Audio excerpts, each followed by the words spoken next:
My name is Tamika Felder, and I was diagnosed with cervical cancer when I was 25. As part of my treatment, I had to have a hysterectomy. This procedure left me without the ability to ever have a child of my own. Now you may be asking yourself, what does this have to do with dating and sexuality? If you're in your 20s and people around you are starting to get married and have babies, you realize that dating is more than just going out and having a good time with someone. It could lead into something serious. So I was suddenly worrying, when do I tell someone that I'm dating that I can't have kids?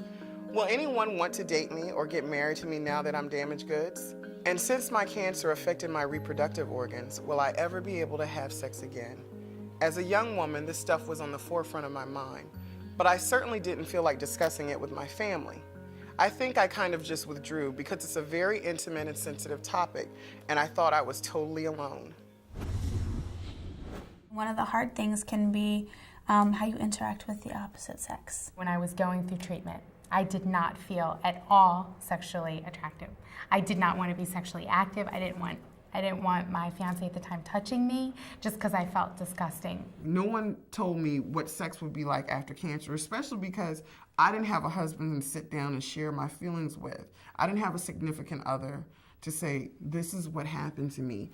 This is what might happen to our sex life or anything like that. The doctors are even kind of ashamed, so to speak, to talk to cancer survivors about it. They just send you on your way.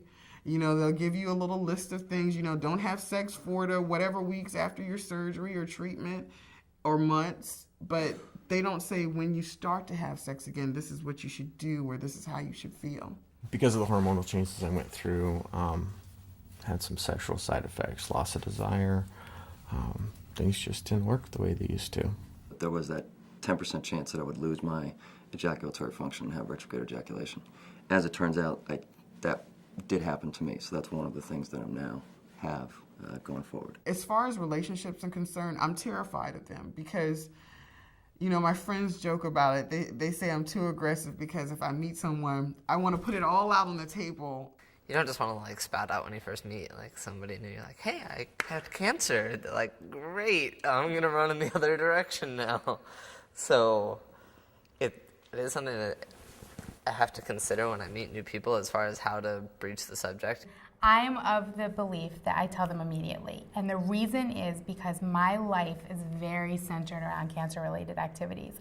And if for some reason they feel that they can't handle that or that's something that's going to bother them, then I need to know that up front. If I go on a first date with someone, usually within the first half hour, they know that I've got one testicle, they know that I've had cancer and so on. I started dating someone, and even with that, I was somewhat concerned about how she was going to react when I finally told her that I had cancer. My relationship with my girlfriend definitely did become more intense once I was diagnosed.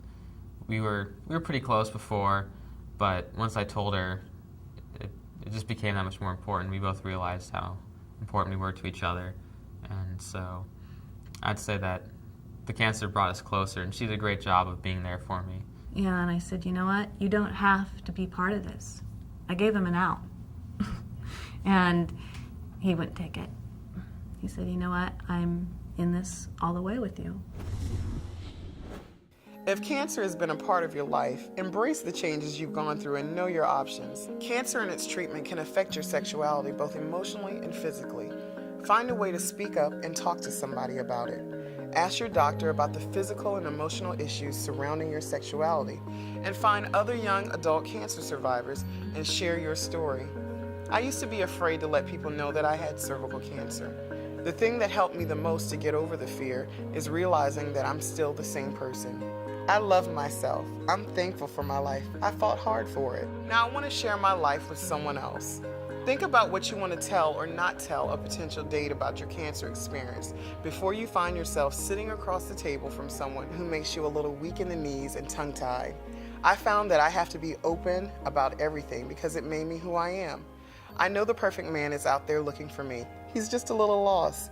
I think I'm going to send some smoke signals to help him find his way. If you're dealing with issues related to dating and sexuality, it's important that you talk to your doctor or contact these cancer-related organizations for more information.